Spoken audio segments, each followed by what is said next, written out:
Hey guys! So after a while, finally another video. I know I haven't been posting regularly lately, and to be honest, I can't promise you that I will do from now on. I'm just taking things as they come, and yeah, so a video whenever I feel like doing a video.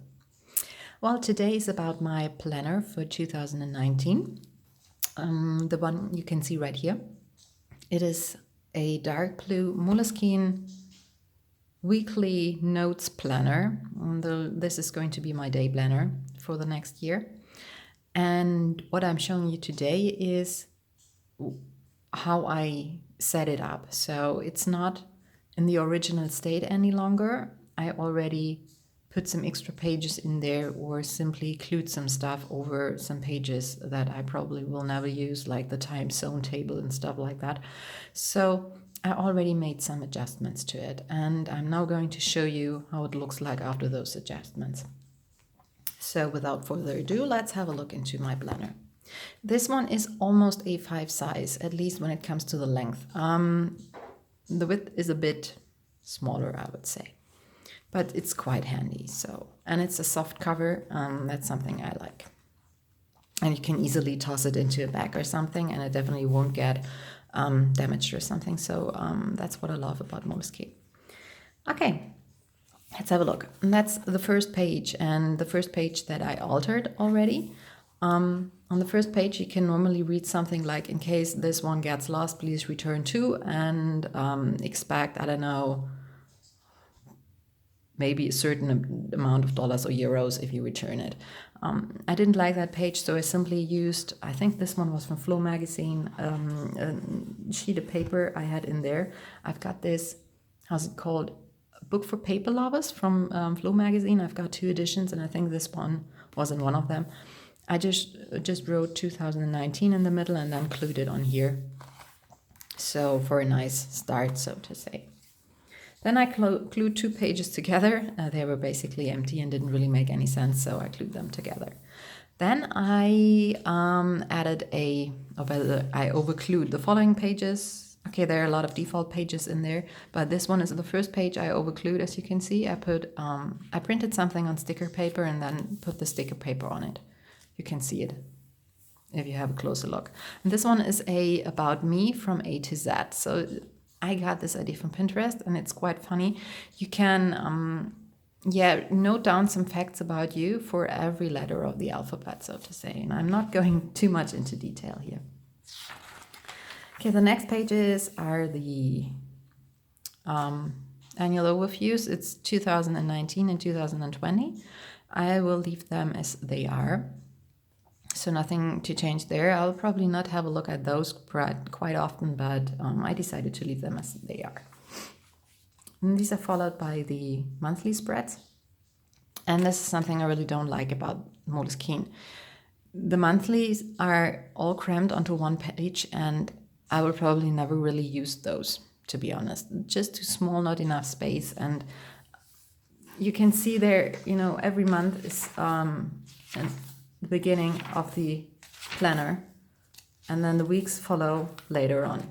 So what would be better was that maybe one monthly spread on 2 pages and then followed by the weekly spreads, but this is not the case in Moleskine. So not the nicest, but it could be worse. So you've got all the monthly spreads here in the beginning.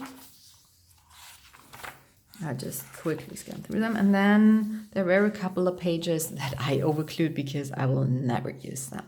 So the first page that I created is a moon calendar with all the moon phases throughout the next year. So you can see when there is a new moon or a full moon and stuff like that. This is followed by an overview of the zodiac signs. This is, by the way, washi tape. I have nice zodiac sign washi tape, so I added it there. So this is printed, as you can see, and this is washi. And then I have sunrise and sunset dates weekly, on a weekly basis. This is especially important since I'm a runner and I don't like running when it's dark outside. So I can check when the sun is about to set, and then I can calculate how soon I have to start running to not end up running in the dark, so to say. That's the reason why this is in here. All right, then we have 2 pages for my goals. I normally do that on an A4 sheet of paper throughout December for the next year, but I decided to also have it in here. So I'm probably going to work on my goals for 2019 pretty soon and then transfer it in here. So I'll do the main work on the A4 sheets of paper, but then I'm going to transfer them in here. And what I'm doing is I'm going to start with general goals for 2018 and note them down here. Then I'm going to break down those goals into the 4 quarters of the year and then even into the month, if possible. So that's, for me, it works, so to say. Then those are my running pages. I've got a table here where I can enter all sorts of runs or competitions I participated in. The name of the run or the competition, then the date and the result. And what I did over here is I made some sort of, I defined some running goals where I can then put some stickers on if I achieve them and put some notes down here, like first 5 kilometers I ran and 7, 10 and 12, and then a 5K in 30 minutes or a 10K in 60 minutes, or an overall running distance of 100, 200 or 300 kilometers. This year I ran about 320 kilometers. I started running in the end of March, I think. And at the moment I have to take a break. So I'm pretty sure I will manage to achieve 300 again next year. What we have here is an overview and a kind of tracker of the overall running distance for 2019. And it starts with like 5, 10, 15, 20 and 25 kilometers and goes until 500. I'm quite sure I'm not going to achieve the 500, but whenever I achieve a certain distance, I can, I don't know, maybe color it in or just note down the date and something like that. So then I have the birthday calendar.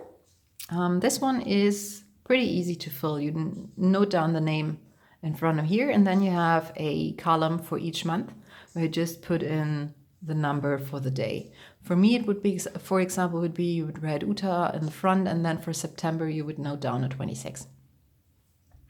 And that tells you that I'm a Libra, by the way. All right. Next pages, so to say. There are 3 pages with order trackers where I can note down the orders, the stuff I ordered basically. So you would say that, for example, on day X, I ordered a couple of books at Amazon, and this is the order ID and the price, and after it has been delivered, you can either put a check mark there or maybe a date, something like that. And I put in 3 pages for those because, especially around Christmas, I ordered quite a lot of stuff. So 3 pages should do the trick. And I left this page as it is, just in case this one, there's not enough space in those order trackers, I can add another page, so to say. And then we will continue with the weekly spread. So the weeklies look like this. You have a weekly overview on the left side, and then you have a page for notes on the right. Therefore, it's said that it's a weekly note planner, so to say. And it goes on like this. And at the end, let me just quickly check, there are a couple of extra note pages, I figured. So this is the last page here, and then you have some extra pages in here to take notes. I'm not quite sure yet how I'm going to use them. Maybe I'm going to add some extra trackers or something like that. I think I'll figure that out. And then you've got this tiny little pouch down here. I put an envelope in here where I put some stickers in. This planner comes with some stickers. So this is what Moleskine adds to the planner. I'm not sure whether I'm going to use those. We will see. And I also added a sheet with DIY stickers for the running goals that you saw in the beginning of the planner. And I put everything in here just so that nothing gets lost, so to say. I especially love those pouches in the back of the planners. You can store a lot of stuff in there. So, all right, that's my planner for 2019. As I said, this is my daily planner. I am currently setting up another planner for journaling and stuff like that. Maybe I'm going to show you this one soon. We will see. Can't promise anything at this point, but we will see. All right. Thank you for watching and see you soon. Bye.